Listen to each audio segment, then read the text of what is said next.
When did you know that you're not going to be a part of the church anymore? I'm trying to find a way to tell the story without airing out family dirty laundry. You're going to cut to that, aren't you? That's going to be the intro. This is the clip right here. That and the gay thing. I'd rather you be on crack because we can fix the crack. Homosexuality is a thorn in your spirit's side.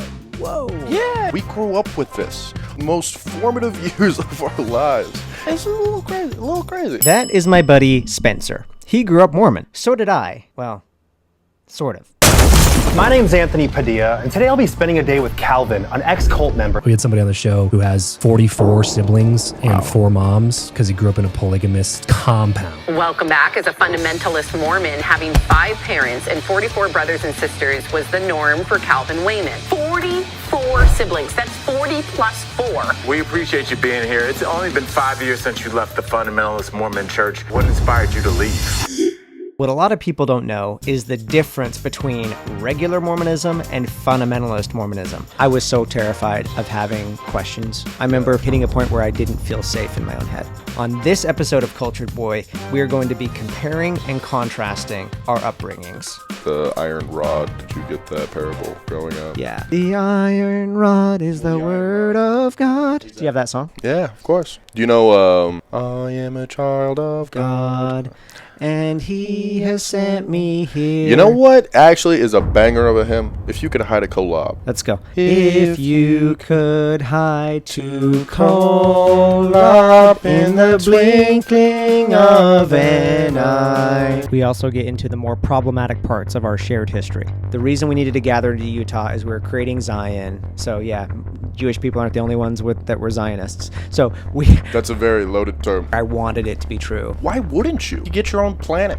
You get your own planet. I don't know if people know this. If you're good, you can get a planet when you're done. It's one of the saddest parts about Mormonism and leaving. You know that even if you're doing the right thing, you know that choice will alter the closest relationships forever.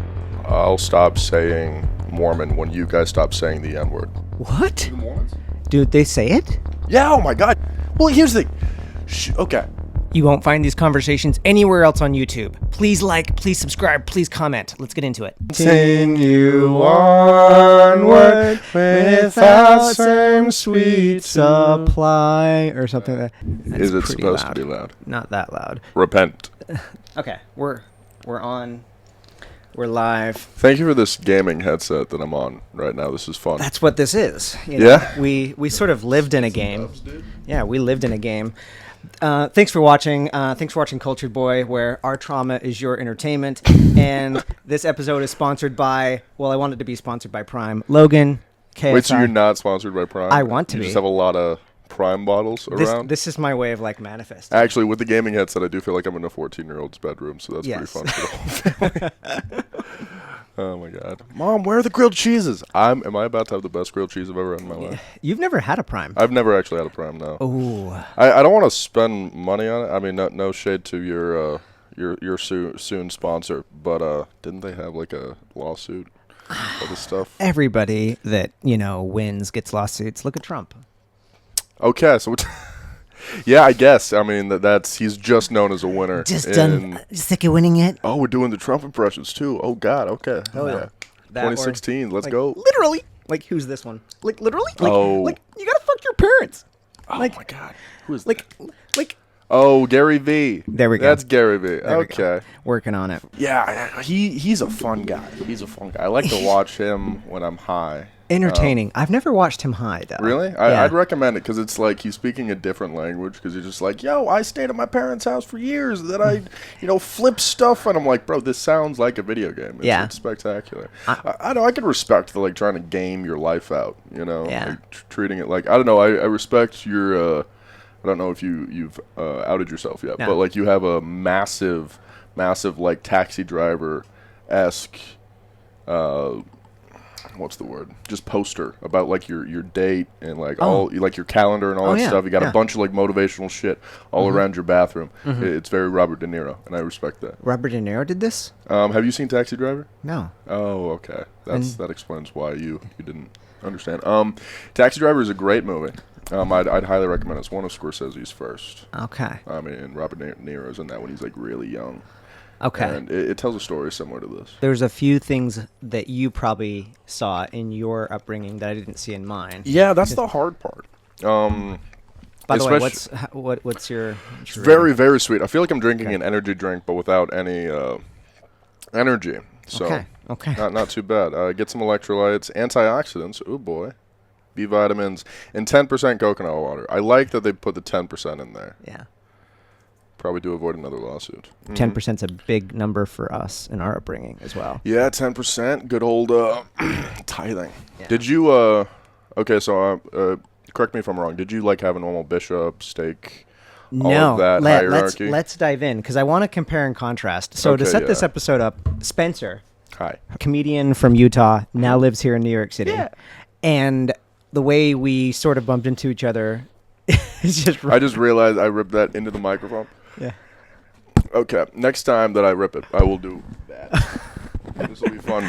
Let's do a drinking game for every time Spencer hits a vape. Yeah. Anybody? Yeah, actually, drink a shot of Prime. All right. Drink a shot of Prime, and if you have any questions throughout this episode, anything related to Mormonism or any comments, please interact because I'm going to be reading every single comment. Ooh, very nice. That's nice of you. But coming back to the Mormon thing, Spencer grew up in the LDS religion. Mm-hmm. If this is your first time seeing me, I grew up Fundamentalist Mormon. Yes. And what people don't realize is that even though you and I share a very similar history in terms of the Mormon religion comes from the same place, many people don't even realize that they're separate. Yeah. And that they're different. So we're going to get to yours, and we're going to just go back and forth. But I just want to set up the back history and where it sort of splits off between your... Well, it was Utah wanting to become a state, right? Yeah. That's where we kind of changed.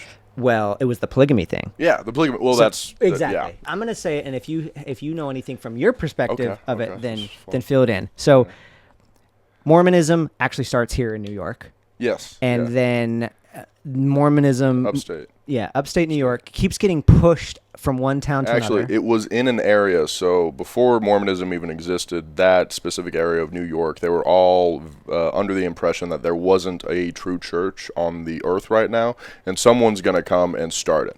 And then this 14-year-old kid was like, holy shit, let's do it. That's me. Mm-hmm. Which, honestly, when I was a 14-year-old, if I had the opportunity to become the next prophet, I probably would have. I mean, you're 14. What else are you going to be doing? Like, I get it. That's the backstory. So we're going to get into it already because the truth is, what actually happened is Joseph Smith, before creating a church, was his own first network marketing scheme, except...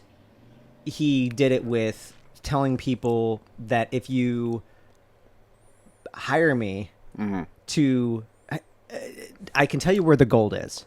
Yeah. So it was a total scam. And so he would say that he could tell you where the gold was through some special stone. Was it the seer? Okay, so that's where the seer stone comes in. Yes. So my point is we as Mormons know about the seer stone for translating the Book of Mormon and such.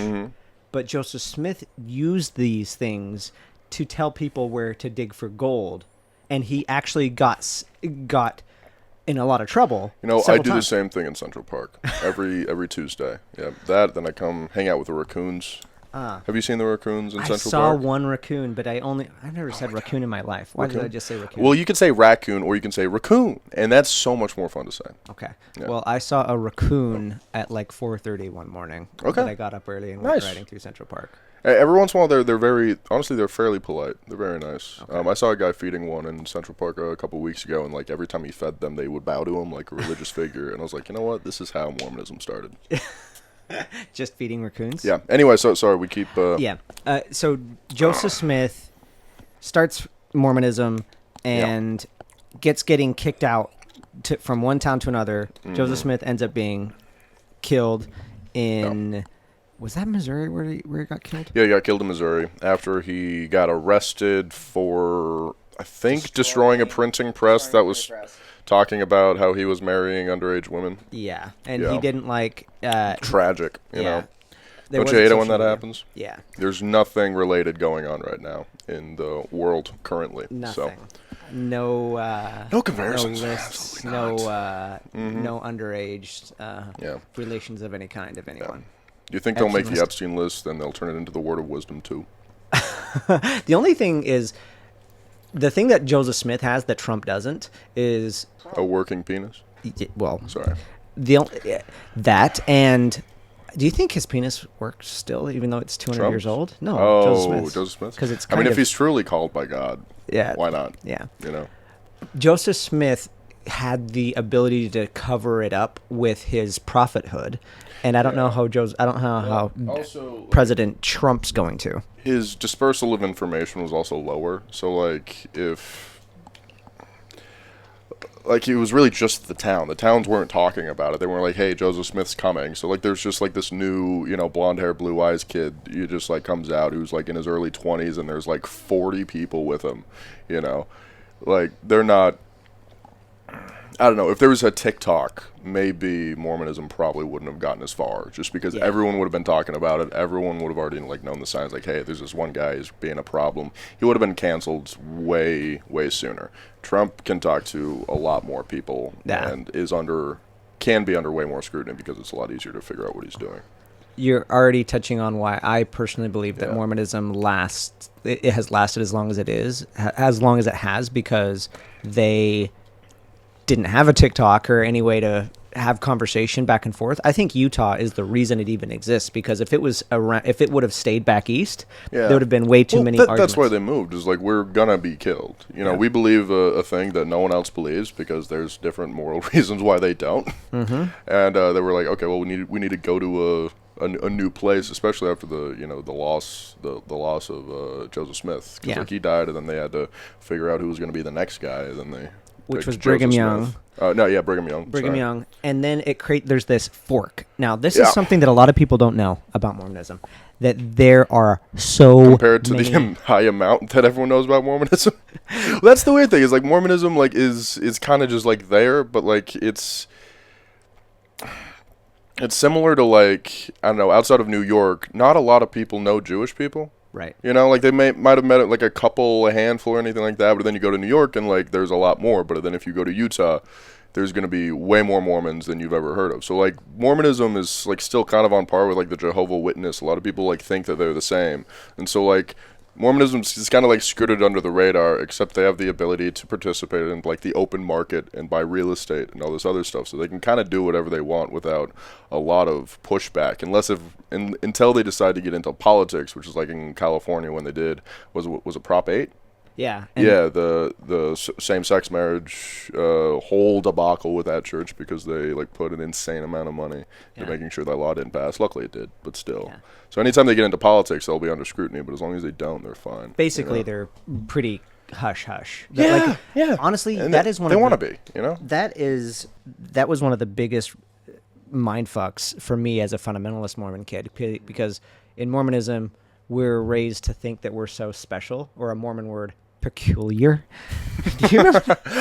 They never used the peculiar word on me, except when they wanted to tell me that I was doing something wrong. Oh, you're acting peculiar. You're acting peculiar right now. I'm just Mother, let's speak other words, please. But you're spot on that it's actually quite small, so not very many people know about it. So just to have one thing that, if you're watching this podcast, you probably know a little bit about Mormonism, but something that people... Actually, if you're listening to this podcast, you probably know more about Mormonism because you listen. I feel like you would talk about your upbringing a lot compared to doing it more often. Yeah. That's good. That's good. And I want to talk about this big thing, and that is this split off. There's this fork, because in New York, some people think that every Mormon is a polygamist. Yeah. Or that everybody at least comes from polygamy. And that always makes me laugh. And obviously we don't. So where does the fork happen? The fast version of the story is Joseph Smith was a polygamist, Brigham Young was a polygamist, and then Mormons were trying to gain statehood. Yeah. And they couldn't because they were polygamist. They were trying to get statehood because they were getting killed by the natives. And they were, currently at war. And so I didn't know that part. What do you mean? Yeah. How does the statehood protect them? Because they needed help from the government. They needed military. If I'm not mistaken, I could be absolutely wrong. I mean, before I left the church, I did a lot of research, and I'm not saying all of that was peer-reviewed. But from my understanding, I could be wrong. Someone probably should look that up. Okay. Well, the one thing that is for sure is regular Mormons stopped living polygamy. When they wanted to become a state. And there was a small group of people within the Mormon church that wanted to continue to live it because they were taught by their leaders that that's how they were going to get to the celestial kingdom. Yeah. That is how you and I are different. That's the fork between your Lighthearted and mine, or your branch of Mormonism and then Fundamentalist Mormonism. So with the Mormon Church, LDS, whatever you're going to call it, the non-fundamentalists, they don't talk about this often, but they do believe that in the millennium, like after Jesus comes back, they're going to practice polygamy again. Yes. And that's how they're going to get into the celestial kingdom. So don't worry. The Mormons, they're fine. Like they're going to get to where they want to go. But in terms of like, it just changes of when they're going to practice it. They're not practicing it right here because it's the laws of the land and all that stuff. But if they could, they would. You know. Yeah. And it depends on which parts, which Mormons you talk to, because some of them go along with that and say in heaven we're going to be polygamists, or if you have multiple wives that one of them died and then you married another one and they were both still in the temple, then you're going to be a polygamist. But then some also just fully flat out believe it shouldn't have ever happened and they're actually trying to cover it. Well, they are trying to cover it. They're trying to cover a lot, though. That's not the only thing. Like, black people couldn't have the priesthood until the 80s. Let's go into this. So you were a faithful member. I'm curious. I want to know your story. Like, where did you start questioning it? Because you were such a faithful member, from my understanding, for a while. I believed it. I did everything I could to believe it. I mean, I don't know, growing up, especially, like, in Utah, you know, kind of like the shittier Vatican, you know, of the Mormon Church. It's everyone kind of agrees with you. Everyone believes the same things. They go to the same places on, you know, Sunday, Tuesday, Wednesday, and Thursday. You know, like your entire week after school is at that church, for the most part. Whether it's like through Boy Scouts or, you know, Mutual, which is like where they'd get all of the, you know, young adults together, you know, the girls included, and sometimes they'd all like get together and do, I don't know, kickball or whatever. Like sometimes it'd be like service projects, and I will say that is one thing about the church that like I do appreciate is that they put me through the Boy Scouts. I spent a lot of my youth in the like up in the mountains camping and all that other stuff, and like I don't know. I'm just saying, like, I do appreciate my childhood in that area, specifically. Yeah, I might have stayed longer if I would have had, like, some of that community stuff. It's honestly, like, growing up in it really isn't that bad if you're not aware of what you're missing out on. You know, like, I don't know, you're taught not to talk to anyone that's not in the church unless if you're actively trying to bring them to the church. Oh, interesting. You guys had that. So, like, everyone is and that's part of the reason why Mormons are so, like, they're known for being really friendly and very nice, is because a lot of it's just like, oh, they're a missionary opportunity. So, like, it kind of changed any relationship I had with someone that wasn't directly a part of my church because, oh, I can fix you now. I can save your soul and all this other stuff.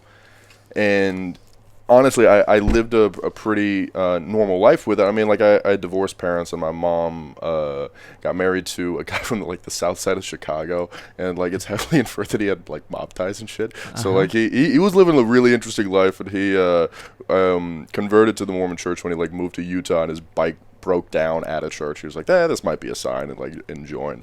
He wasn't like super active in it, but he did have a very different worldview than anyone else I'd ever talked to, and he's also really funny, and he also like taught martial arts too, so he like put me into martial arts right as they got married when I was 8, and so he was like a really important male figure in my life, and he did not live any of the commandments. I mean, he wasn't doing anything immoral, but like according to the Mormon Church, he was not living, you know, according to the Spirit. He couldn't get a temple recommend type situation. That must have had some influence with seeing the difference between how everybody else is saying you should live versus your dad still being a good guy, but not necessarily living to the letter of the law. Exactly. The law of God. He was fine. I mean, every once in a while he'd speed and all that shit. But he was fine otherwise. And he like would put me in like martial arts and all that stuff, and I'd spend a lot of my like childhood just like spending time with him and kind of picking his brain. And he was very analytical about all these things. He was like, "Why are we doing these things?" You know, and compared to like how I'd been growing up, so much of it was don't ask why. Totally. Just like I remember like having I don't know, I was a shit kid, so every once in a while I'd go up to like one of the, like my bishop or someone like that, and I'd be like, "Hey, can we explain this verse real quick?" And it was like Leviticus. It was the one where you're like, when a woman, and this is like a classic, just like weird ass verse that we all see. It's like if a woman has a period, you have to bring 2 turtles to the temple, or else she will be unclean or whatever like that. And that always made me laugh. So I was like, "Hey, what about this?" And he was like, "Don't read into it that much, you know." 2 turtles or 2 young pigeons. Yeah, turtle doves as well. They'll go. Yeah, so whenever dude, it's crazy to me. Like, imagine every month, if you're regular, you got a good flow going. Like every month, you have to find 2 turtles in the middle of the desert while you're wandering. That makes so much sense. To and from Israel. Yeah. You know. Yeah. Yeah, I was like, that's wild. That's wild. So like, I don't know. And also, I started listening to stand-up, like, early on, too. Okay. And that was interesting because, like, I was 12 and listening to, like, old guys talk about, you know, their taxes or, like, them hating their wives and all that stuff. Like, granted, like, it was, like, 80s comedy and all that stuff. But, like, I heard guys being able to live a life where they had determined the life that they were living. You know? They were told they were told what to do their entire lives in some different way, and we all are to a certain extent. Yeah. But they were able to kind of like carve out their own path in a way that didn't really reflect anything that was really possible at that time. Now, granted, like we're lucky now because comedy is such a big pile. You know, there's so much of it going on, good and bad, and like it's beautiful to see that type of stuff. But like back then, I'm just like a 12-year-old kid listening to like Brian Regan about the snow cones. But it was on like Pandora radio. So are these just seeds that are making you start to question certain things? Yeah, no, absolutely. It's just I think the thing that I'm trying to find the right way to say this. Observing other people from different walks of life live their life and see their just perspective and how they carry themselves is the biggest thing that kind of changed my idea of what my life could be. Totally. You know? And honestly, like, even to that point, like, I could have been a lot more homophobic, transphobic, all of the phobias and the isms and all that stuff. I mean, my family wasn't necessarily, like, overtly any of those things, but very new, very sheltered, very, like, conservative family. And I had a really good friend of mine growing up that considered themselves bisexual before I even realized that was an option, you know? And having a friend like that and having a safe place to just be absolutely wrong and just ask genuine questions of like, okay, what about this? What about this? And I was able to ask people in my lives that didn't necessarily agree with the church, but they understood why it existed. So they could be respectful to it, but at the same time have a different perspective. Yep. And having like those people in my life was very important because I was able to actually realize like, okay, what exactly are we doing here? Like, everyone tells us, don't read the anti-Mormon literature, which is the internet. You know, like all of these, like why can't we have coffee? Like weird stuff like that. Like, and granted, those things sound small, but it's funny how there are those sorts of labels already where it's not just critical thinking; it's branded by Mormons, by the way, that call this anti-Mormon. Yeah. Well, that was also before I think they did I don't know if they still call it that. We certainly called it that growing up. Yeah, if there was something that was critical in any way, it was called anti-Mormon literature. Yeah. And I remember they did like they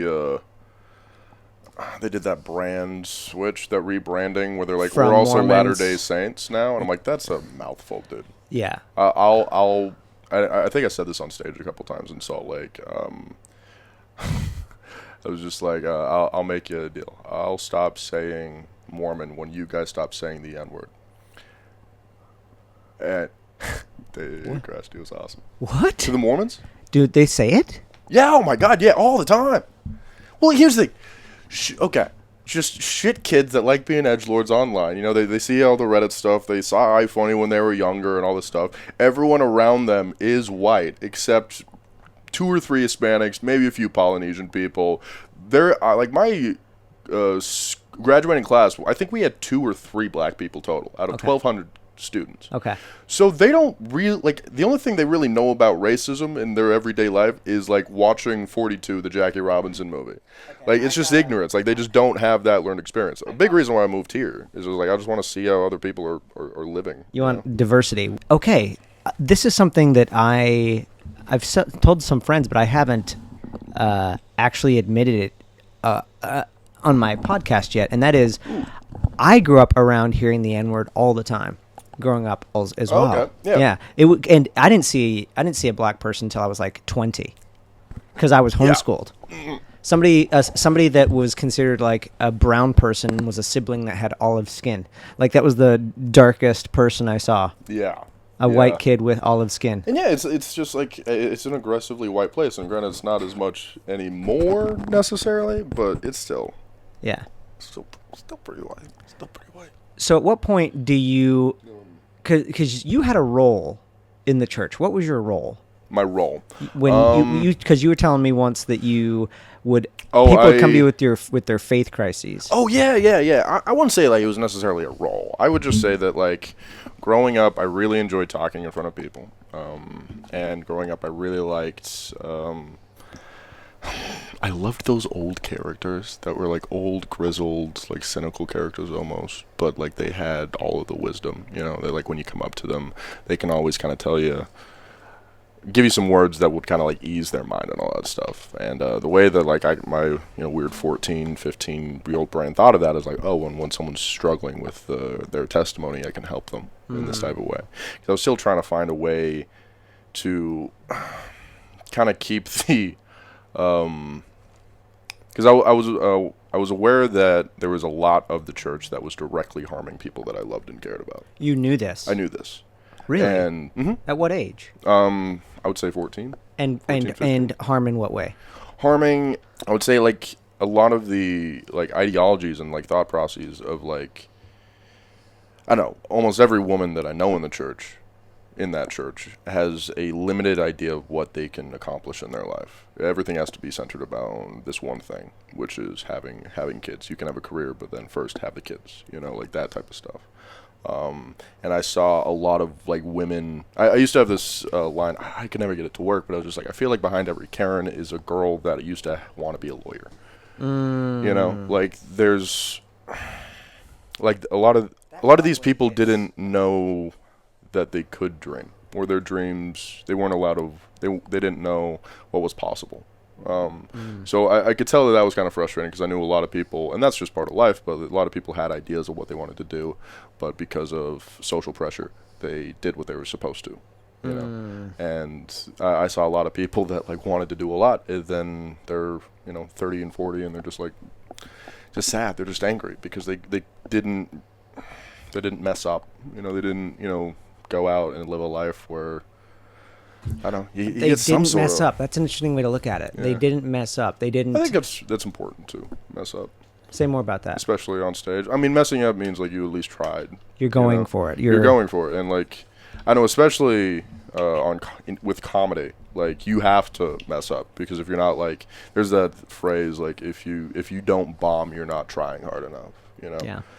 Because if you're just doing the material that works for, like, a year, there's not a lot of growth that's going to be happening there. But if you go and you try this new joke that you're like, okay, this might cross a line, but if I can actually get the timing right and the wording and just the delivery right, I think I can really do it. But like, for some of these jokes, you could absolutely look like a bad person if you say it just the wrong way, Yeah.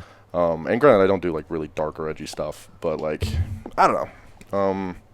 I think some of, like, the best parts of my life that, like, I'm proud of myself for came after I completely just shit the bed in every single way, Whether that's, like, relationships, like, learning how to, like, set boundaries, like, I know, like, I've had these relationships where I had no boundaries, and I kept, like, trying to, like, give parts of myself just because I wanted to keep them in my life. But then I realized, you're like, oh, yeah, you're kind of throwing every aspect away of yourself that they actually like and enjoy, trying to be something that you think they want you to be, type stuff. Yeah, I think there's something there, and I think it gives me a little bit of optimism for my current chapter because, just going deeper in debt trying to make Cultured Boy work. And isn't that fun? Yeah. Oh, yeah. No, that's a hard place to be. So I'm in the middle of, like, shitting the bed. So hopefully after... But at the same time, like, dude, you're going to become so much more... I don't know, like, for the first...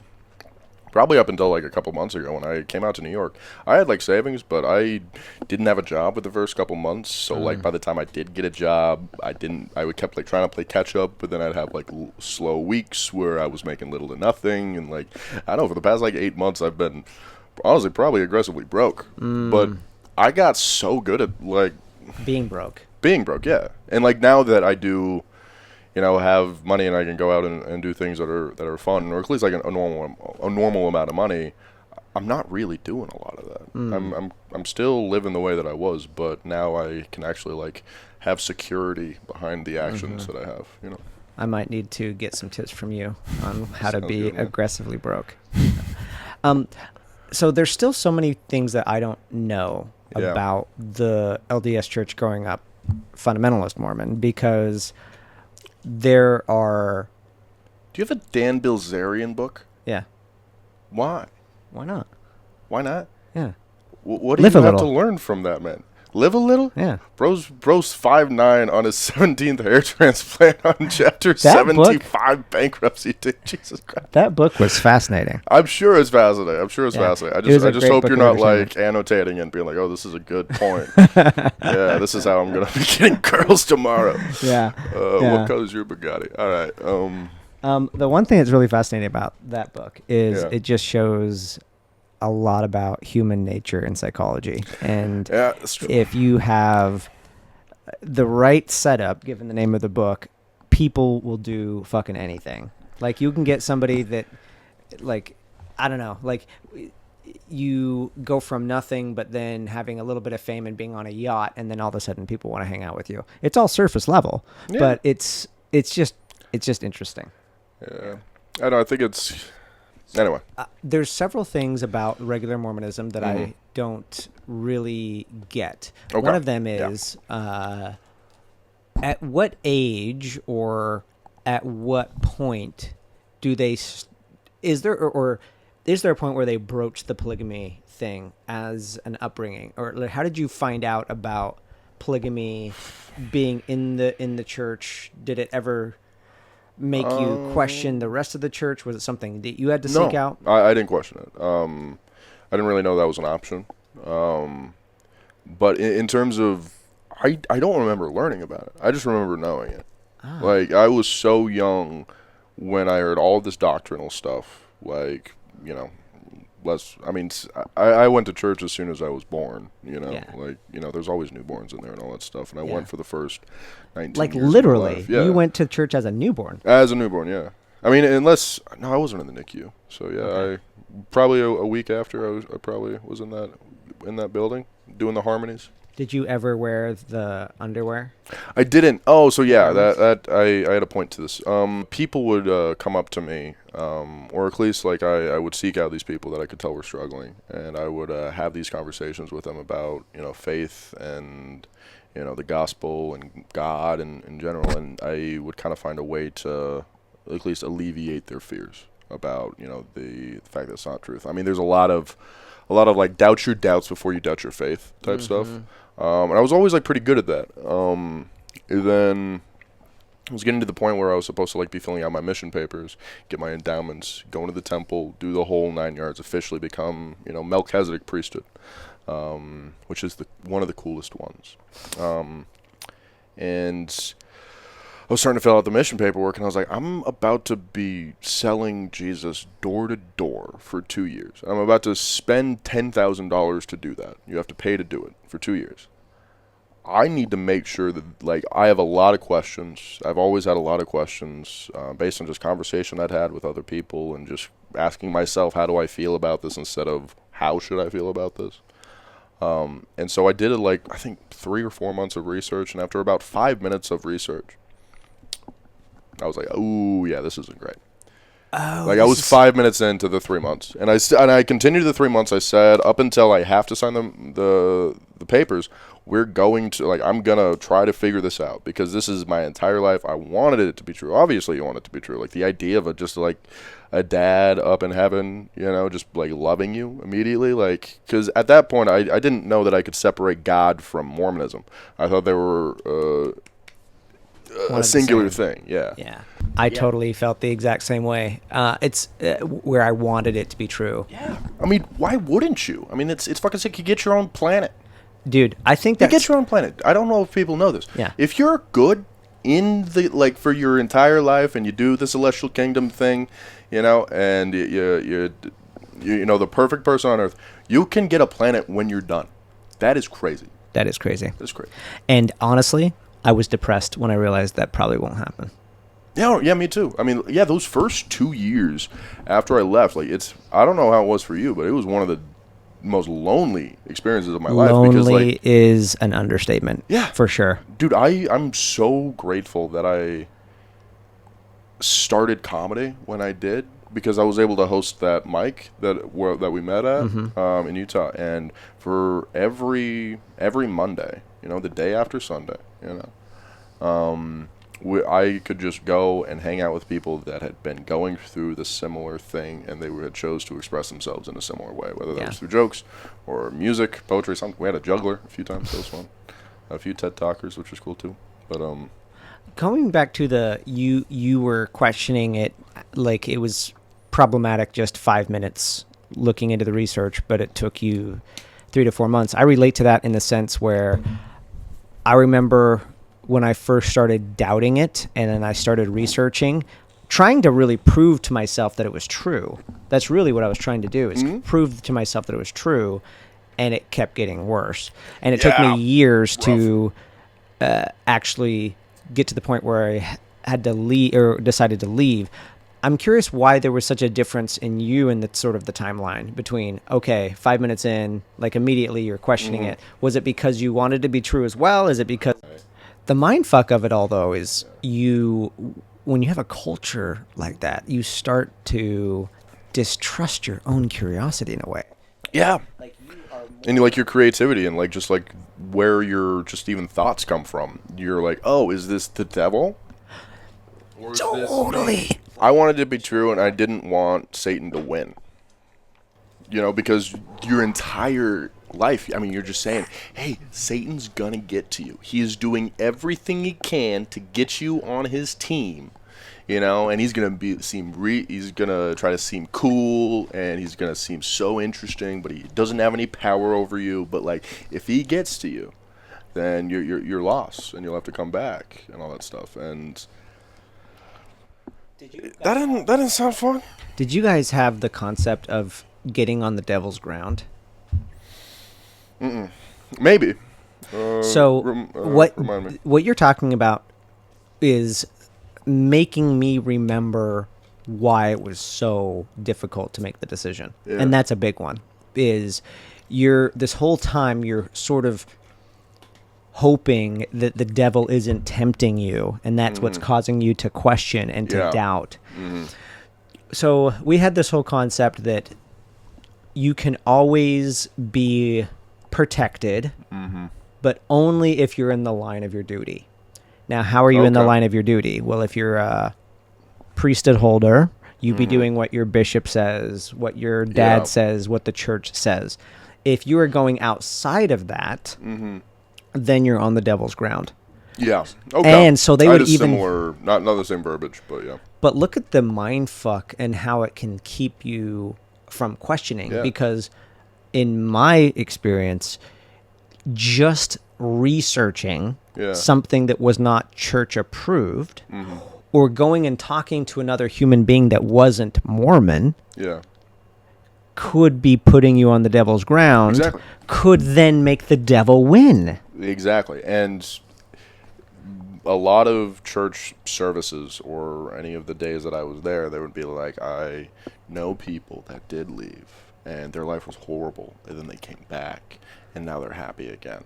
And so they're just, every day you're just like being taught, like, oh yeah, if you leave, you're gonna hate life, you're gonna hate everything, and you're just gonna be living the worst life imaginable unless if you come back. So it's an abusive relationship in a way. Totally. Because like, I don't know, imagine a guy saying that to a girl, like, it's like, yeah, no, you know, I used to date this girl back in the day, and then we broke up, her life was horrible, and then we got back together and she was happy again. Yeah.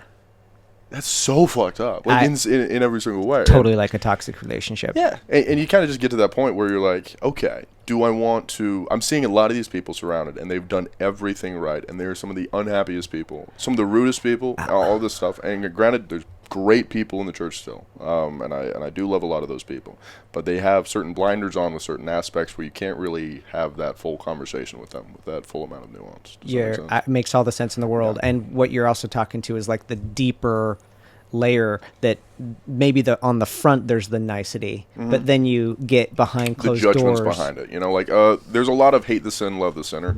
Yeah. In the Mormon church. They're like, you know, I don't agree with it, you know, but, you know, I'm just going to do what I can, be a child of God, you know, and love my neighbor, even if I think what they're doing is fucking disgusting.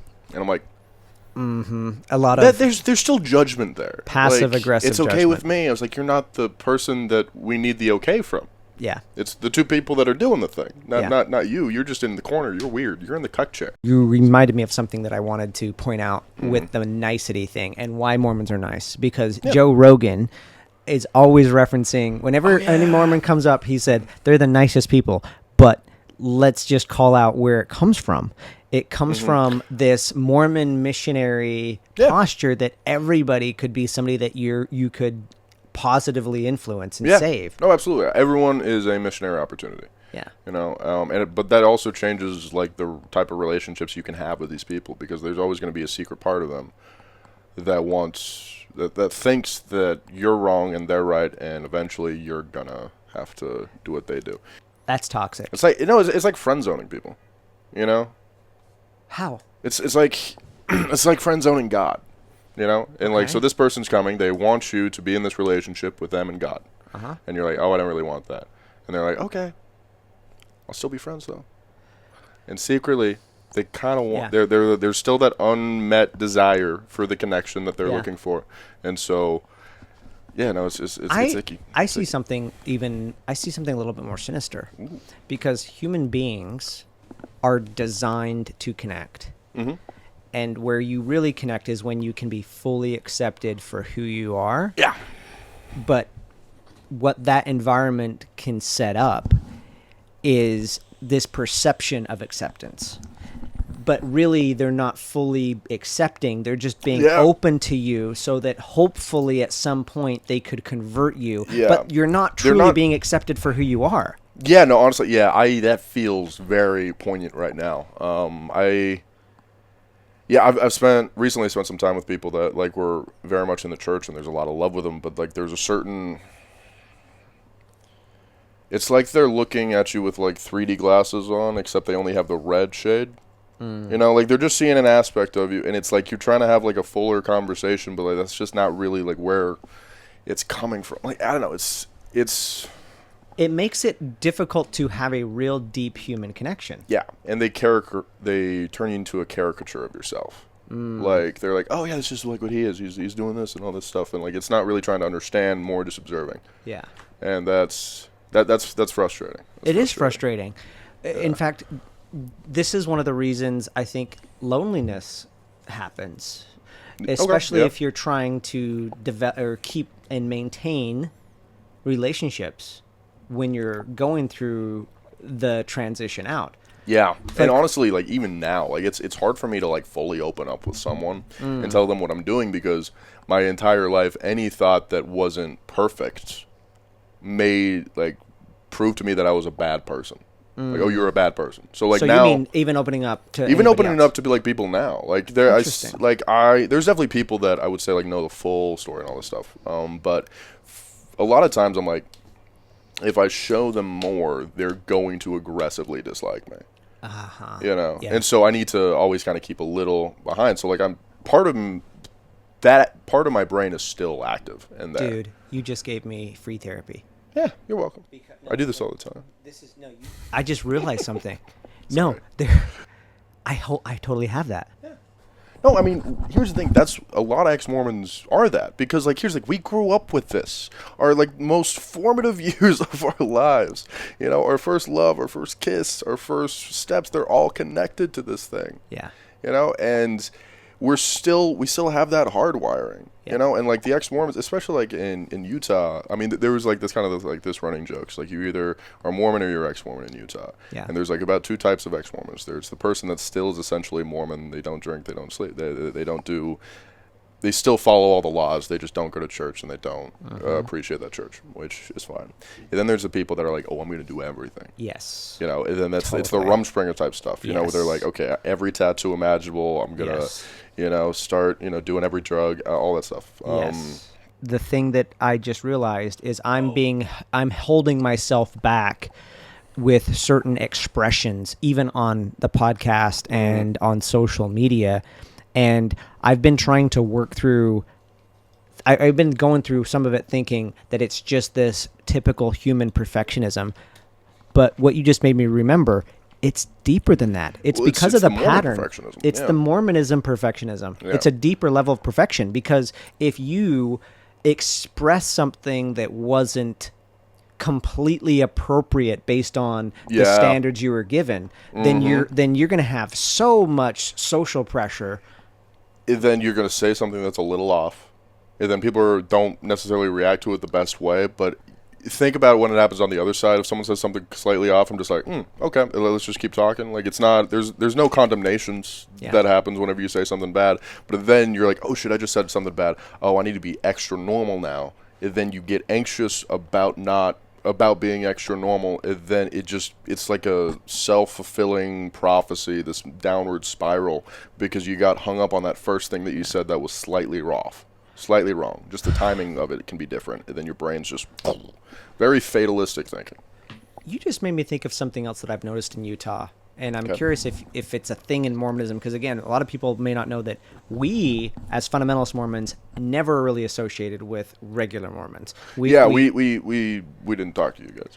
You just said like you have to think to be normal. It sort of feels like that sometimes I'm talking to, if I'm in Utah and talking to somebody that's an active member, they sort of are acting normal. Like, I don't even know how to put it on. Yeah, I can't be fully comfortable. Yeah, it makes me uncomfortable. It's frustrating with family, because I love my family. Like, I do. Like, we haven't had the best relationship always, but like, when I see them, I'm excited and all that stuff. I live across the country, for God's sakes. But like, part of it's hard, because you're just like, this isn't right. I can't settle. Yeah, it's like, especially coming from like New York, where everything is aggressively real, like just in your face, you know.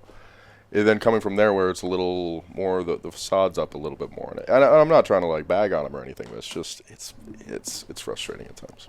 It's definitely like you gotta have your safety, and that you go out, you just kind of chill with yourself for a little bit, and just kind of remember what the world is actually like, and then you gotta go back inside, you know.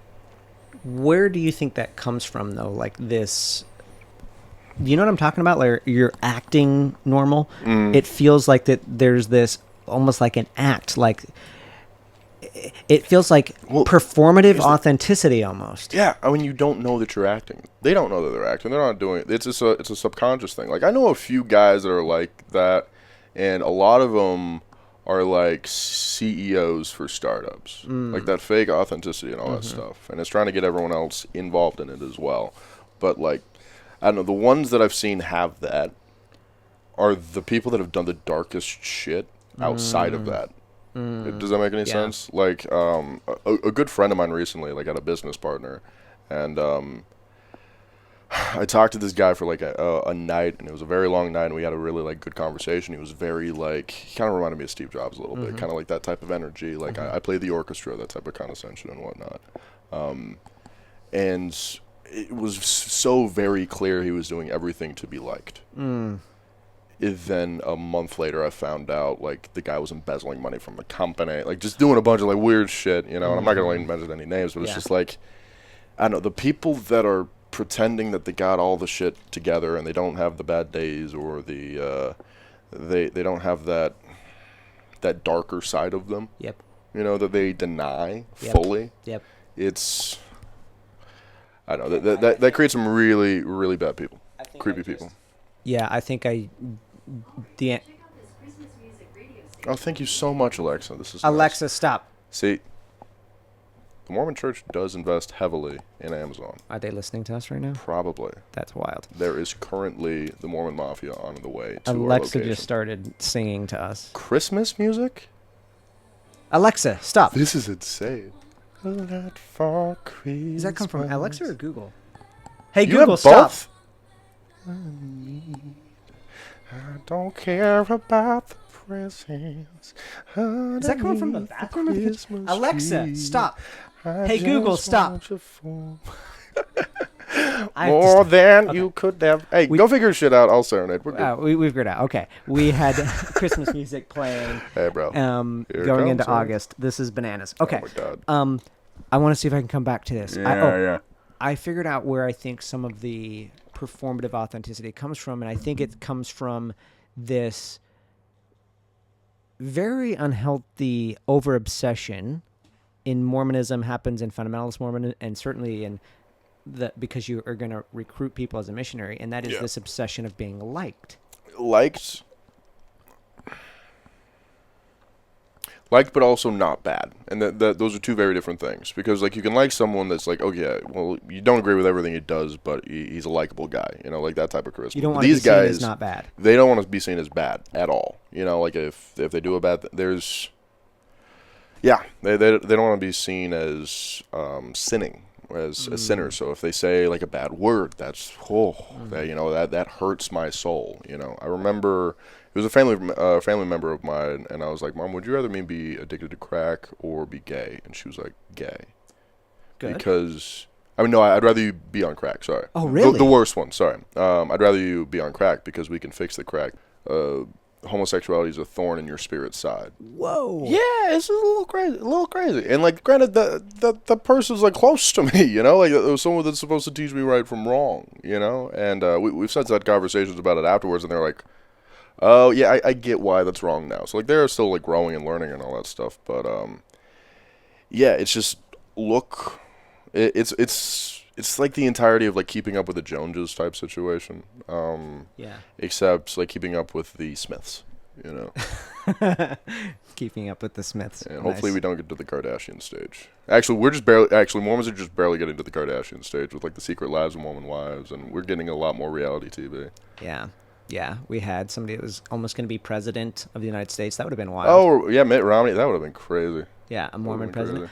MLMs. Did you ever have anybody in your family join MLMs? Yeah, my mom actually did that right after the divorce. Most of my family has. I have an ex of mine did too. I'm going to say what MLMs are, if anybody doesn't know, and then I want to hear from you why you think it is. So, yeah, MLM pyramid schemes, like join, and then you're going to get rich and stuff like that. Why do you think MLMs work so well in Utah?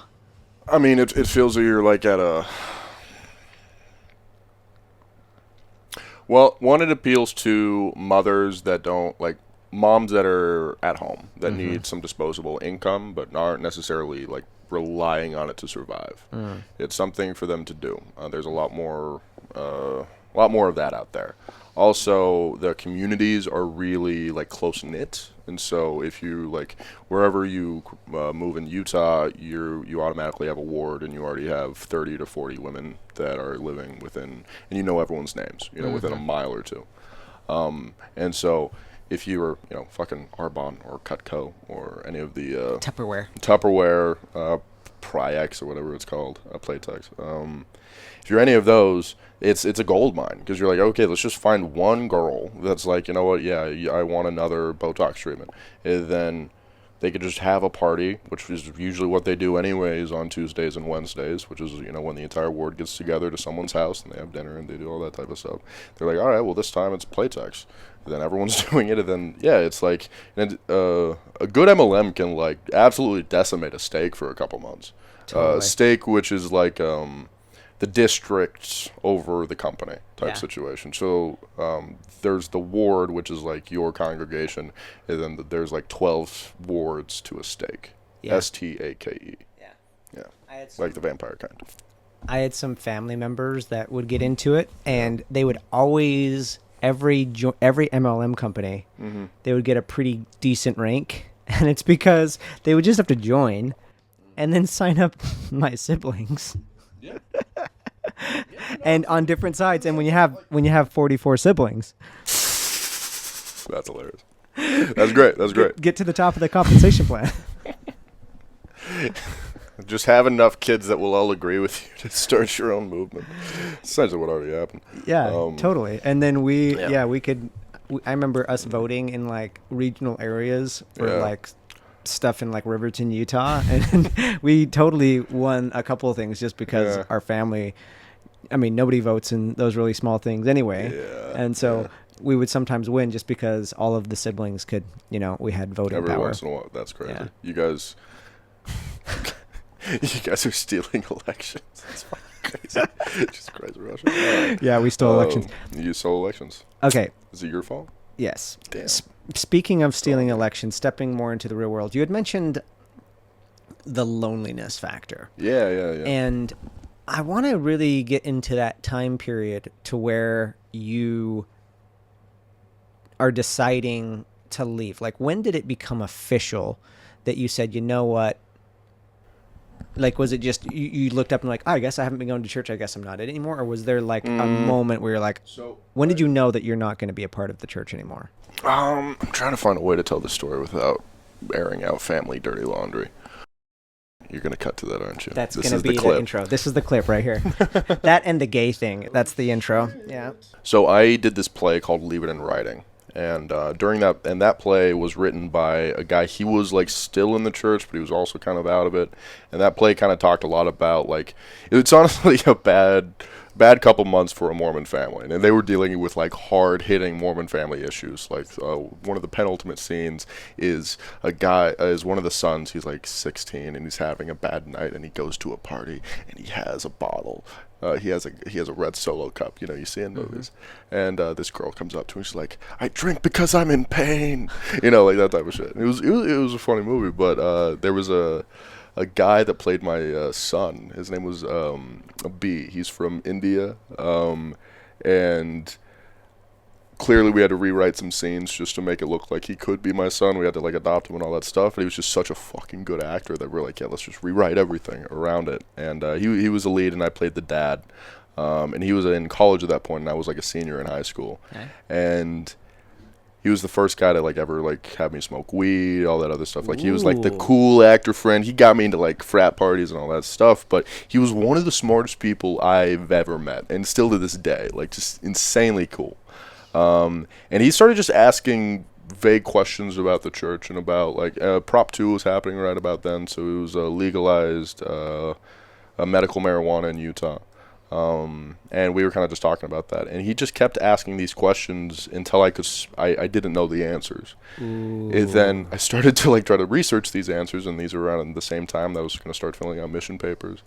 And he's kind of the reason I started asking those aggressive questions, because I already knew that I disagreed with it, but I just didn't know why. I already know that like something was up, but I just didn't know why. Yeah, so that's causing you to doubt, probably. Yeah, that's causing me to doubt. It's interesting how... Sorry, I haven't talked about this in years. It sounds like... I'm still trying to remember everything. It sounds like that it was... He wasn't trying to be a dick. No, he was just genuinely curious. Mm-hmm. Why do you think this way? Why do you believe this way? Yeah. And it caused you to ask yourself, why? Why do I think? Right, you're right. Like, it's crazy someone hasn't asked that before. It's almost like my entire culture avoids that.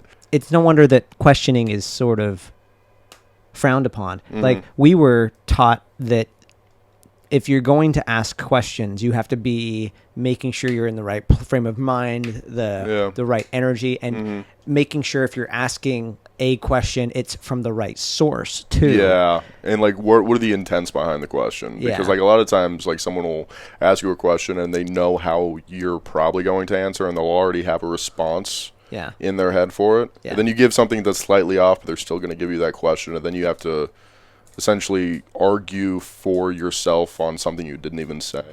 The mind fuck of it all, though, is when you have a culture like that, you start to distrust your own curiosity in a way. Yeah. And you like your creativity and like just like where your just even thoughts come from. You're like, oh, is this the devil? Or is Totally. This me? You know, or is this God? You know, like there's so many different voices in my head, and all of them are deeply unhappy. What's the problem here? You know? Because you're sinning. Yeah, just a thought is a sin. Yeah, you know? Like I was so terrified of having questions. I remember hitting a point where I didn't feel safe in my own head. Yeah, I don't know. Did you think you were going to go to hell once you hit puberty? I had a few worried. Months. Oh yeah. After puberty, when I started like to feel even like just sexual feelings in general. Oh, like I was 12, like right as everything's starting to like revving up, making sure your engine's working. I don't know if I've shared this, but I've told some friends this. So I got in this bad car wreck, and where I rolled my car. But the reason I got in the car wreck, I was convinced, was because I masturbated. And I had promised God. I mean, that is why car crashes happen. Yeah. I mean, that's on you. Sorry. It's because you went blind. So there were several Mormon stories in this because I had promised God that I would be done masturbating because it's so sinful. And I then got in a car wreck. And then me and my two friends, my friends and I, we did not die, even though the car rolled going 80 miles an hour off the freeway. You should talk about it on stage. And it's because I was wearing the garments. So it was God. Oh, you didn't die because were you wearing garments the first time too? When you rolled your car because you were masturbating? Are you talking about two different car crashes? One car crash. One car crash total. Masturbating, not in the car. Damn. So I had masturbated and I had promised God that I was going to cut it out. And then I still masturbated after promising God I was going to cut it out. And so God punished me with the car crash to be like, yo, I could end your life right now. Don't masturbate. So it's your fault Texas is flooded right now? Because you can't keep it in your pants? Yeah. That's on you. Yeah, sorry. Yeah. Sorry, I Texas. think Prime's going to sponsor you now because Yeah. you flooded Texas. Jesus Christ. Yeah. That's crazy. It's all Mormons' fault. Like every bad thing that's happening. It's not Mormon's fault. It's your fault. Okay, I'll take it off. I'm sorry. It is I'm pretty. fucking with you, I'm fucking It with is pretty wild though how the culture can get you to. I get your hesitation with saying some things because I feel the same way. Where there's a lot of really good people there. There's a lot of family that's there, but the culture that is created, and it's not even always their fault, is pretty fucked up when you get to this place where you can't even trust your own questioning. Yeah. You need somebody else that you know isn't trying to lead you to hell Yeah. and is just genuinely asking questions to where you self-reflect and be like, why do I think this? But it's still a scary thing. Like I didn't know for a long time that it was okay to do that. And I had to get to the place where I was even okay that I could go to hell, but I have to believe in my own gut enough and that God knows my soul enough that I'm genuinely wanting to know the truth. And even if I mess up in this life and choose the wrong path, then I'll somehow be okay. Yeah. I don't know if this is from a movie or if my brain came up with it. I don't know where it's from. But I think there was a certain point when I was really struggling with realizing that I was probably done with my time in the church and giving up what that entailed.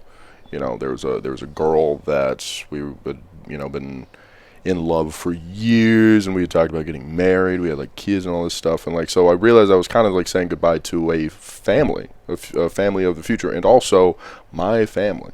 Like the choice to do that. There was a very long time where I didn't talk to my family. After leaving, yeah. I had left and stayed with my parents for a few more months after that, after like high school, and then COVID hit, and then I found a spot to be at after that. But my dad would still make me go to church and all that stuff. But I realized if I do this, my relationship with my family will always be different, and there's not really a way to make it the same because we now no longer agree on the fundamental principles of what constitutes as a moral life. I think that's one of the saddest parts about becoming that's one of the saddest parts about Mormonism and leaving, is you know that even if you're doing the right thing, like if you get to the point that as a human being, you're like, I am pretty convicted now that this is wrong and I'm going to go do my own thing. Yeah. You know that choice will fucking alter the closest relationships forever. Honestly, part of me, I hate to get biblical about it, but it honestly feels like I ate that fruit of knowledge, to be dramatic about it, is like, could I go back to the church? Absolutely. I think I still have my records there. I could probably show up and... You mean physically? Physically, yeah. I could probably show up, and I could probably be a part of the service. I could probably take the sacrament. I could probably do that. Probably within a few months, I could probably get a recommend, I could jump through all those hoops. But I don't think that can ever be my church again because of what I know. Right. I could never... There's never in a million years where I could genuinely reintegrate that part of myself again. You've seen too much. Yeah, absolutely. Yeah. And I've just seen the pain that the church has caused so many of my friends. Like, I know friends of mine that were in conversion therapy, For being gay. For being gay, yeah. And I knew people that were sexually assaulted by bishops and never got any, and the church... Actually, I know a guy that was the lawyer for a lot of these bishops that had been charged with rape. Holy crap. Yeah, actually, we both know him. We're not going to name names. But yeah, no, like he's a, okay. This type of stuff's really close to me. Yeah. And it's close to you too. Like we see all this stuff. So like the church for me is not a place that I could go back to. That being said, I think it's still important to at least try to have some of the mysticism, or some spirituality to it. Like even if it's not based on any sort of religion, it's important to kind of feel like you have a greater purpose.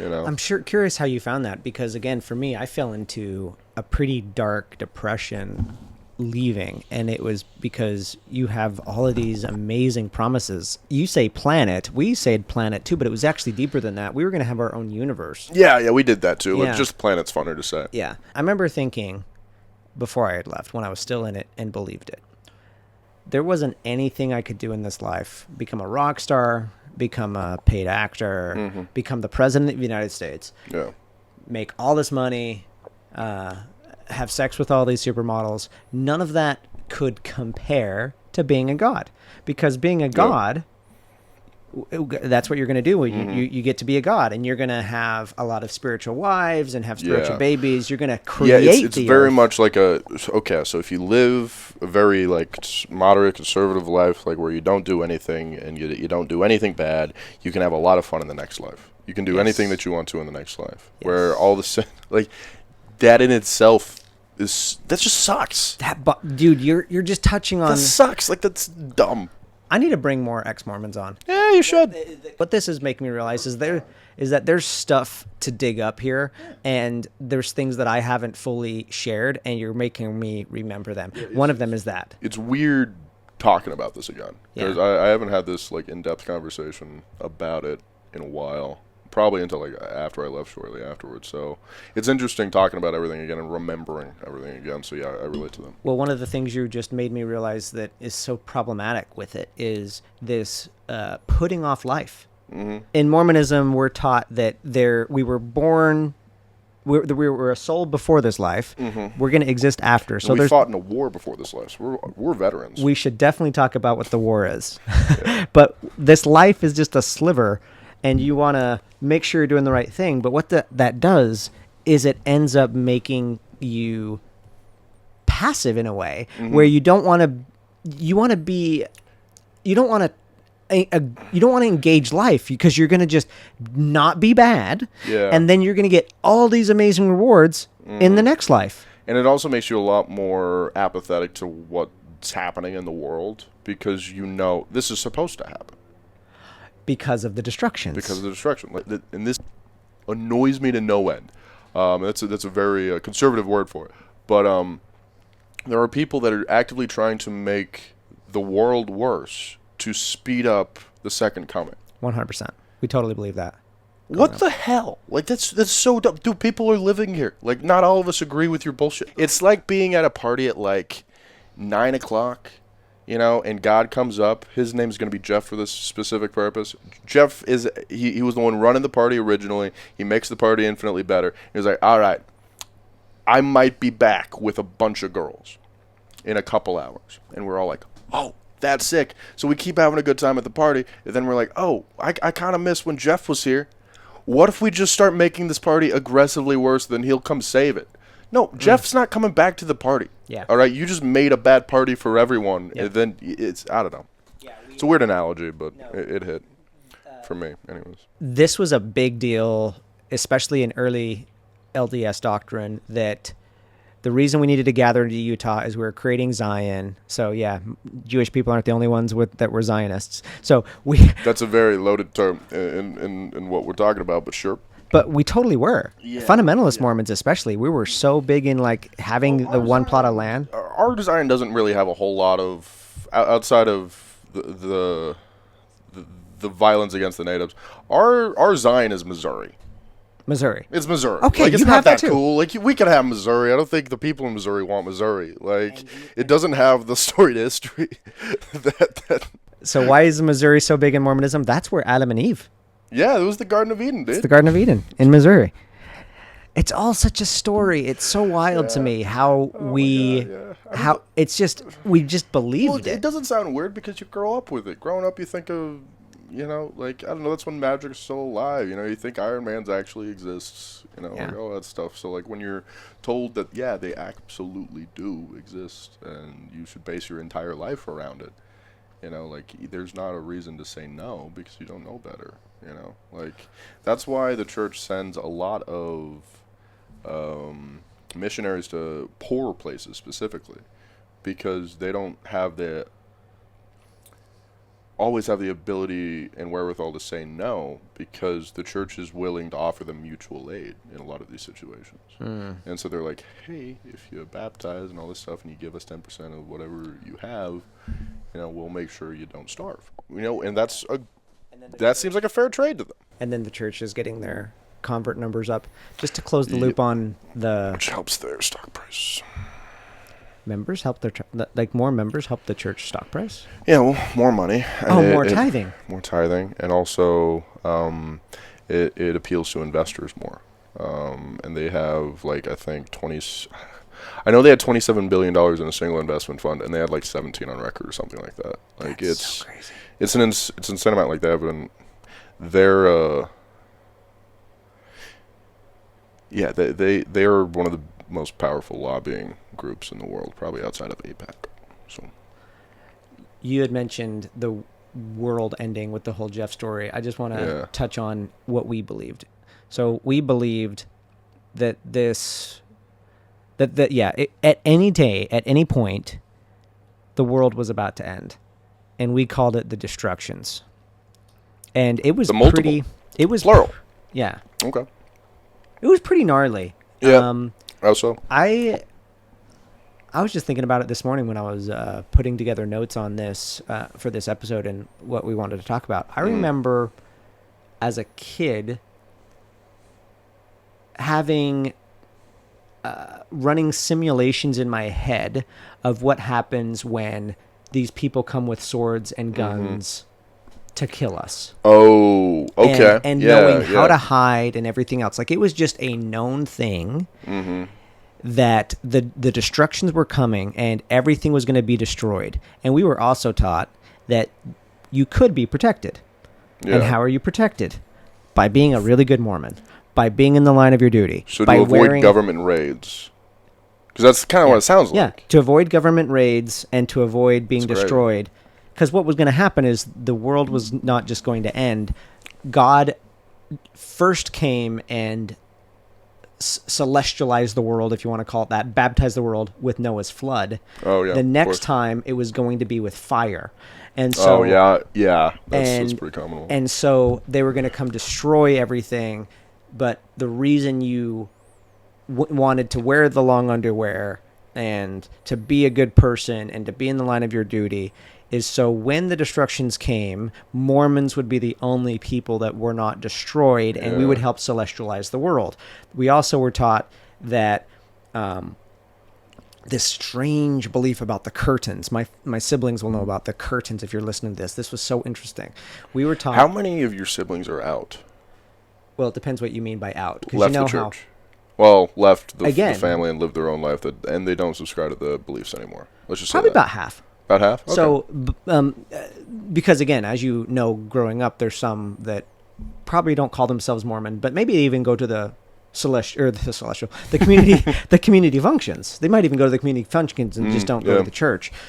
There's a lot of siblings that do not buy in, but they're just in the community still. Okay. Essentially. Yeah, I know a few of those people. I mean, that are in the church. But the funny thing I have to say about the curtains is during the destructions, when the destructions come, these bad guys that have guns and swords and stuff like that, they will confront you. They will confront every Mormon if they're out and about, and they're going to cut your clothes off. And if you're wearing the long underwear, they're going to keep on moving. What the f? But if you're but if you're not, they're going to slit your throat.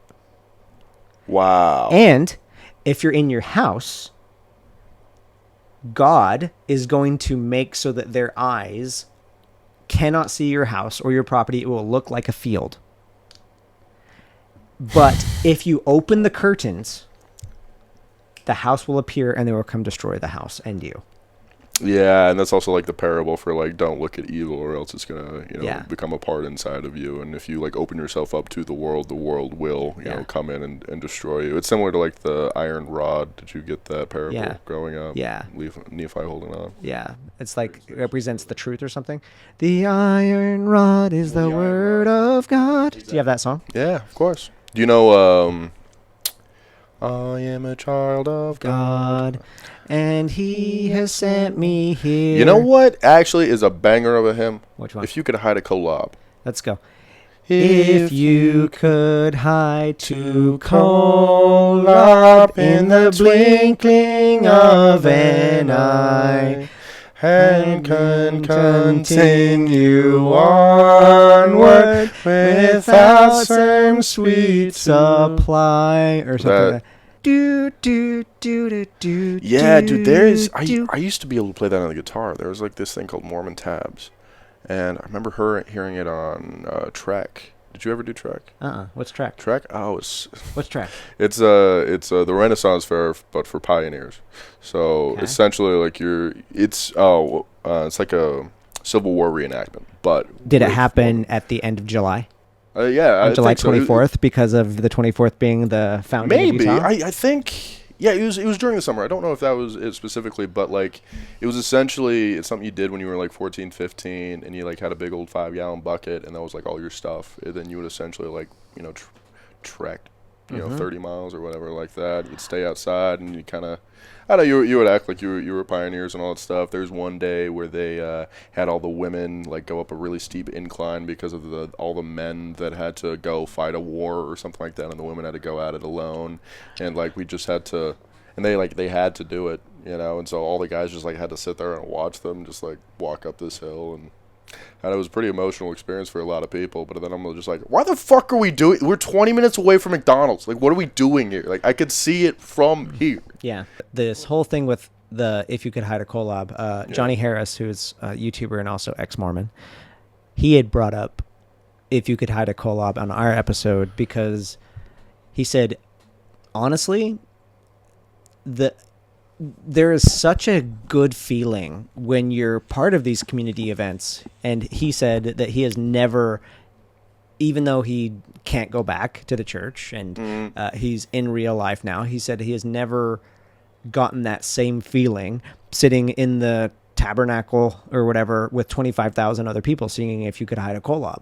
And so there is like people. What about like an Irish drinking song in a pub, like an Irish pub? Singing some like sea shanties. Yeah. Like, dude, some of those go hard. I remember I was in like a bad relationship once with like we were going out. It was like a work party or anything like that.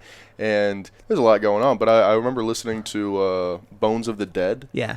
There's this one like line where it goes like, I fear not the weather, I fear not the sea. I remember the fallen, do they think of me? And a tear A tear comes from my eye when I read those lines, and I'm listening to that line. Now, granted, there's a lot of other things going on right there. I had just fought with my ex, but still, like those songs, like there is a reverence to them. You know, like people singing in unison. It feels culty, but it is fun. You are touching on, I think, the hope for anybody that feels stuck or that is in transition with relationship or Mormonism, and that is, there still is these things. There still are these things, and it can be real. Speaking of the Irish thing, I just watched, I was part of history. I just watched the first women's only boxing match at Madison Square Garden recently. Oh, sick. And an Irish woman won. Hell yeah. And so, Katie Taylor. Katie Taylor. I'm not. Free the North. Holy crap. Speaking of making connections, the Irish had made up a Katie Taylor song after a Christmas song. I can't remember. What's the tune? Katie Taylor. I can't remember it, but it was a Christmas tune to Katie Taylor, and I partied with these Irish people after the fight. As you should. And it felt amazing. It does feel amazing. Do you honestly, if there's any people out there that have like left the church or left like a church equivalent in their life, the first thing that you need to do is find a place to go every single week and find a community of people that know an inkling about what you're experiencing. And it doesn't have to be like a one-to-one, like I honestly, that open mic that I hosted for those number of years that I was in Utah, the one that I met you at, like that was so important for me and a lot of the other people that would go there every single week, because that community, that's someone to watch you fall. It's someone to help celebrate your wins. There are people in your life. Like that's the best part about the Mormon church, is the fact that you have hundreds of people that you can call on that will show up and get you a casserole or whatever the fuck, that can help you when you need it. And a community is the exact part of that. And a community also, like, it's not convenient either. I mean, so much of those Mondays were me just having to put out one fire over another because so-and-so, they started dating and now they're having problems, or someone decided to tell a joke that was not ready for the stage in front of a person that was affected by an aspect of that joke and all that stuff, and I had to advocate for them even if I agreed with them. Like, community is not convenient at all. The amount of personalities that you need to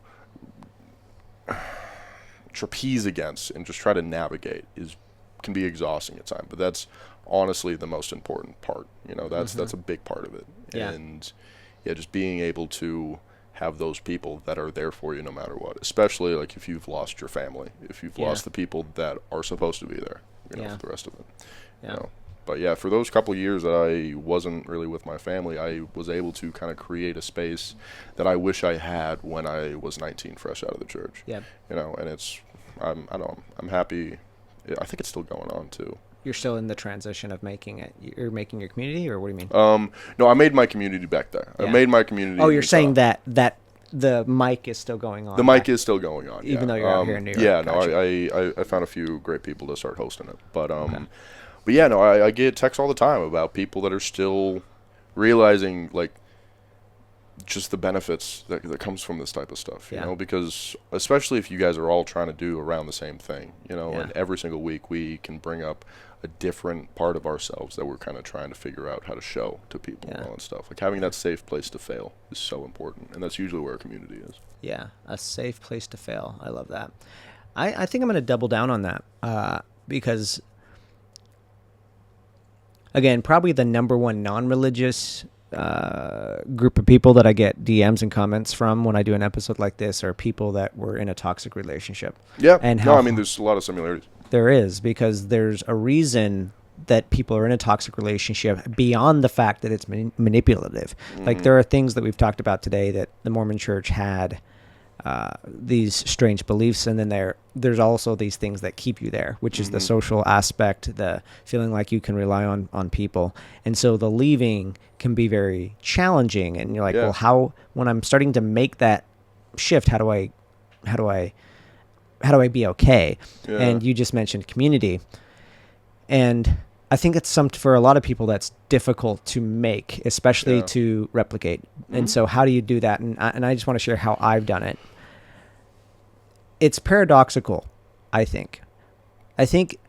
the way you build community, the way I've built community in a way that feels like more than feels like it has replaced my community and even my family, is getting really clear with myself. Yeah. To then find the things that I'm interested in. Yeah. To then pursue those interests, because by then pursuing those interests, what do? Yeah. You end up rubbing shoulders with other people that are into those things, and they probably have certain struggles around it. It could be comedy, could be YouTube, could be communities around whatever city you're in. But that's how I found my people. I found my people just by getting clear on this is what I'm into, what I'm interested in, and I do that, and then I find people figuring out like what you have to offer and like what you're lacking in, and then finding out someone else that has that. You know, that helps a lot too. You know, like what do you mean? Like, can you give an example or be specific on that? So for me, like what your perspective is, like what exactly you have to say. So like in terms of like, I know exactly what I have to say about the Mormon Church. You know, and having that perspective, then you have your perspective of the Fundamentalist Mormon Church, and I don't know a lot about certain aspects of the Mormon history that I thought I did, and you probably know that more. And so essentially just what this is, comparing and contrasting. Like right now, I don't do crowd work. You know, like if I'm doing a show, I might talk a little bit, but like I try to avoid that. So when I see other comics that are really good at crowd work, I pay attention to them because I want people, I want to be able to be like, okay, so they really have like 8 different jokes that they kind of have on speed dial for whoever they're talking to. You know, so if they're blonde, okay, I have 3 different blonde jokes, that type of stuff.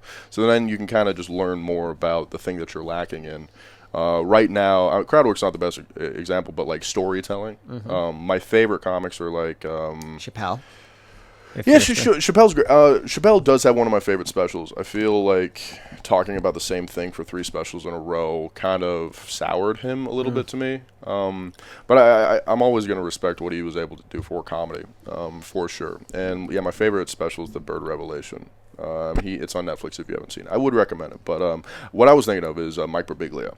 And like Daniel Sloss, and those guys do like very long form storytellings, but they're very funny, they're very poignant, and at the same time it just seems like they're telling a story. So those are the types of things I'm like, okay, they have what I want in a way, or they have an ability that is not as fine tuned as I would like mine to be. So this is what I'd like to kind of learn from them and all that stuff. And one of the benefits of being in New York is you're going to meet a lot of other guys that are on a similar career level. You know, they might be a few rungs up, maybe a few rungs lower, but they can. There's this one guy, I think his name's Carter Ford.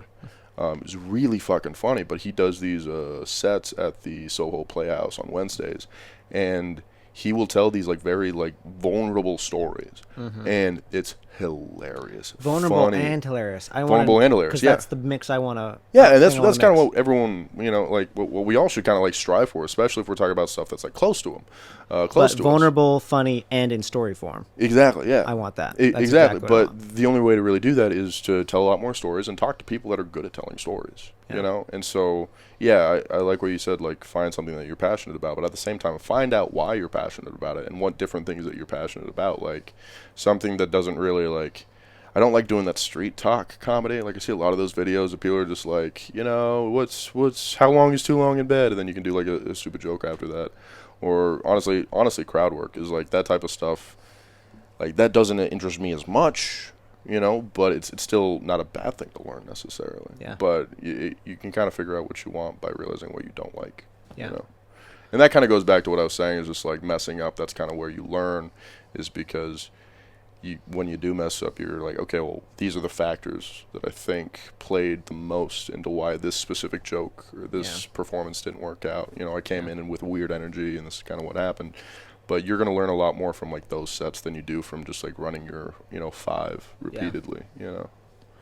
Especially with the amount of stage time that you can get in New York if you want it, you know. Yeah. What is, now that you're in the quote-unquote real world,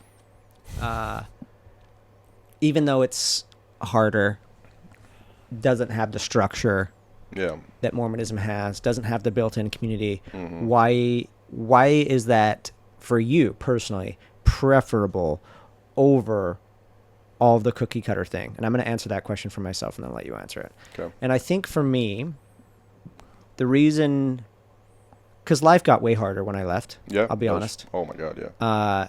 My 99% of my relationships became estranged overnight. Mm-hmm. I didn't have the consistency of church every week. I wasn't going to have my planet anymore. Damn it. And you can still get a timeshare on the planet.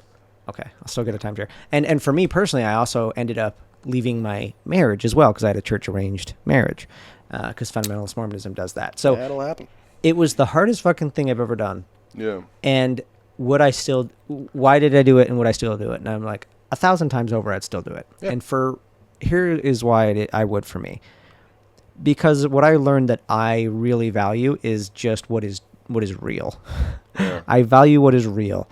And just connecting it to the dot of social circle and community, all you need is one really good friend or two really good friends or just a real interaction with other human beings where you realize, oh, this is what it's really about. Yeah. And if you have one or two or three really good friends, that can replace 200 surface level connections. Yeah, absolutely. So that's what's made it worth it for me, is just not having to apologize for who I am, getting to be who I really am, getting to be accepted for who I really am, getting to experience the life that I really want to follow, and have these genuine experiences that I'm like, if I'm being honest, this is what I want. And just, again, experiencing actual reality and not just a story of what reality is supposed to be is what I think has made it worth it for me. And that has been, again, painful in some ways, but even the pain is to me preferable because it's real. It's no longer a bad thing to experience something that's heavy and hard sometimes. So getting to experience what is real. It just adds more. It adds more that you can learn from it, you know? Yeah.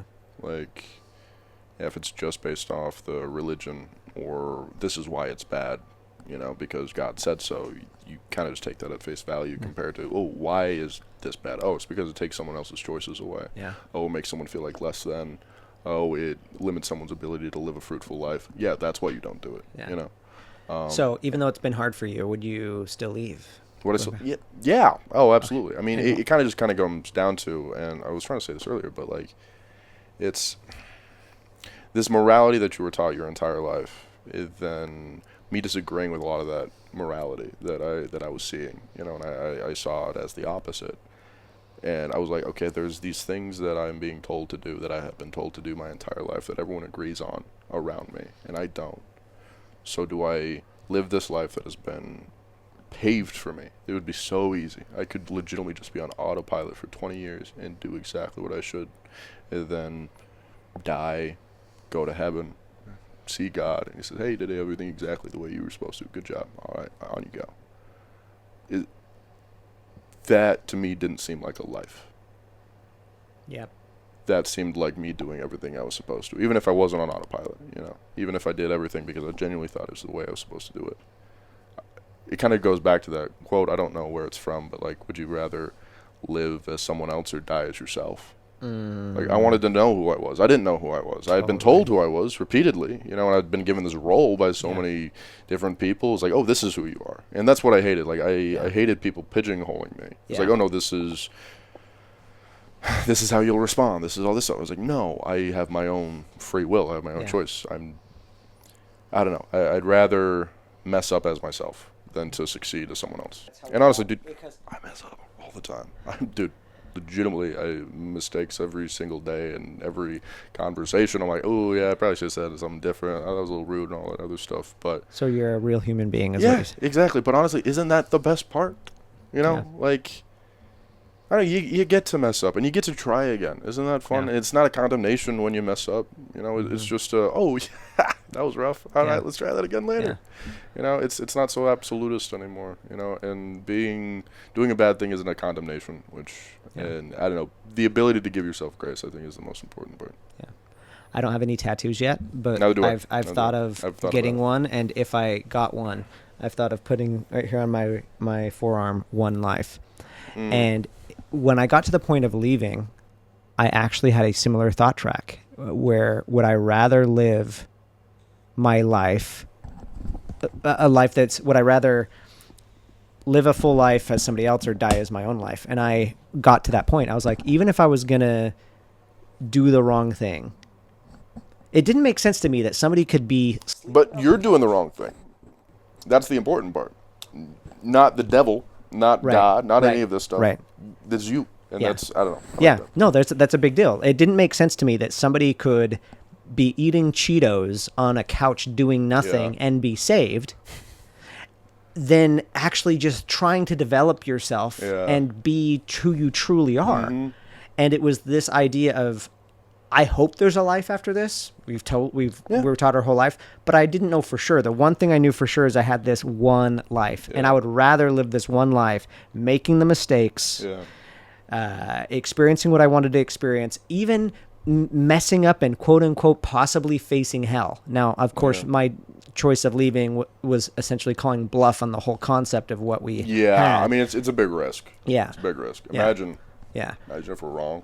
We're gonna be in fire, and all of a sudden we're like, "Hey, hide the doors," and you're like, "Oh yeah, don't get the shades. It doesn't matter. The curtains don't matter."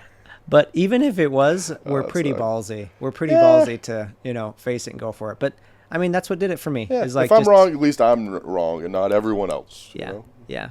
I'm okay being wrong. Yeah. I'll die on my own sword. Yeah, exactly. Cool. All right. Well, we're going to wrap it there. All right. Well, Spencer, thanks for having me, my guy. Yeah. I'm glad we did this. We'll do it again. Maybe we're talking more about comedy. Yeah. It's funny. This is the two comedians get onto a podcast, and we don't even talk about we didn't even talk about politics or comedy or how. Thank God we didn't talk about politics. We did talk a little bit about Trump, but I was just getting that out of my system. Yeah. We'll save that for another time. We're not political commentators. I kind of want to be. Kind of. I want to, because there's so many things to learn. Because there's a lot to learn, but I think, I don't know, I think there's a lot of political commentators right now, and not a lot of them actually, all of them are going off the same 3 documents, and all of them are getting wildly different things. So I don't know if I want to approach, I just want to approach some of the things that we've learned in Mormonism to culture. Like, I don't know, I find it interesting that, and we're going to end the episode on this part, is that Mormons are, especially Mormon men, are sort of indoctrinated into Mormonism on their mission at 18. Yeah.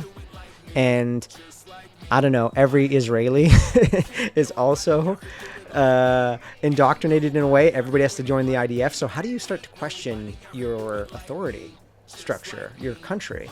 And anyway, there's some connection there. I'll need to think about it more, and I'm opening a can of worms. Shit. Let's just both say that none of us have ever been suicidal real quick. Into the camera, we have never been suicidal. Yes, we have. I have a long life except to live. One time. I want to live at least 120 years with the help of... Christ, those are some Moses numbers. Well, with Brian Johnson, now that this but he's not, he has high they just came out that he had high blood pressure. Really? Yeah. I'm gonna check that out. You should know, he had some sort of genetic thing that I don't know. Okay. Hopefully he at least. I don't want to live forever. He's not living though. He's not living. He's monitoring his boners. That's weird. Dude, I don't want to monitor my boners. I know when it's there and know when it's not. That's all the monitoring I need. I'm not gonna throw shade at anybody that's doing their thing. And I think Brian Johnson. Okay. Guess what? Brian Johnson, ex-Mormon. Do you know he was ex-Mormon? Yeah, I did. Okay. Yeah, no, he lives in Lehigh, I think. He still lives in Utah? I think so. I think he has a big old compound. Brian Johnson. Anyway, I really need to pee. And okay, go pee. You can even get off. Yeah, and I'm gonna finish it with you peeing. Brian Johnson, if you ever want to come onto the show, then just let me know. I don't care that you monitor your boners. I don't care what Spencer says. Thank you guys so much for watching. This has been fun for me to recap, and this is also a topic that you guys are wanting to hear more of. I keep getting comments about the Mormon Church upbringing, the difference between fundamentalist Mormonism and regular Mormonism. So I'm going to do more episodes like this, bring on some more Mormons, bring on other cult members, compare and contrast. And if there were any questions that you have from this episode, please let me know in the comments, and I will address every single one.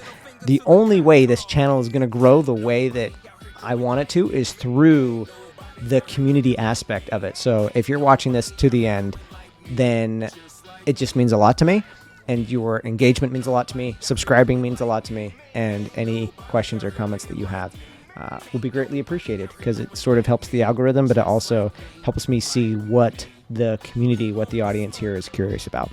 So thank you so much for watching. Subscribe if you haven't, like if you haven't, and I will see you on the next episode. And remember, curiosity cures the divide. Nobody do it like me. Nobody.